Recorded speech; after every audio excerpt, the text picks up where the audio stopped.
கடா கடான்னு ரகுபதி ஐயா வாராங்க.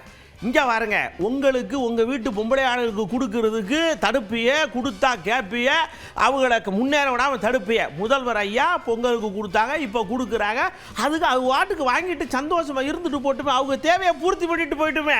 கட்டையாக குறுக்க விழுந்துட்டு ஏயா இப்படி அக்கப்போர் ஒன்றியேன்னு எல்லாரையும் கேட்காரு. கடந்த மாதம் 4000 ரூபாய் பொங்கல் பரிசோடு சேர்த்து மகளிர் உரிமை தொகை கிடைத்தது.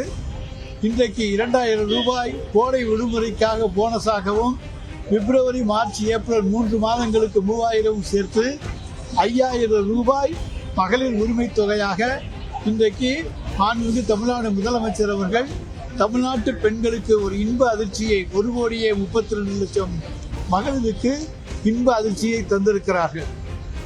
இதன் ஒன்று மூலமாகவே நான் 2000 தரப்போகிறேன் என்று வாய் சொல்லிக் கொண்டிருக்கிற எடப்பாடி பழனிசாமியினுடைய வாயை இன்றைக்கு தைத்து விட்டிருக்கிறார் மாண்புமிகு தமிழ்நாடு முதலமைச்சர் அவர்கள்.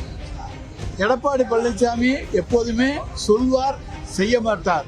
இன்றைக்கு ஏன் அதை இன்றைக்கே தந்தார் என்று சொன்னால், அறிவித்து விட்டு நாங்கள் தந்தோம் என்று சொன்னால் உடனடியாக நீதிமன்றத்துக்கு சென்று தடை உத்தரவு வாங்கி விடுவார்கள். மகளிருக்கு கிடைக்கக்கூடிய அந்த 5000 ரூபாய் கிடைக்காமல் போய்விடும்.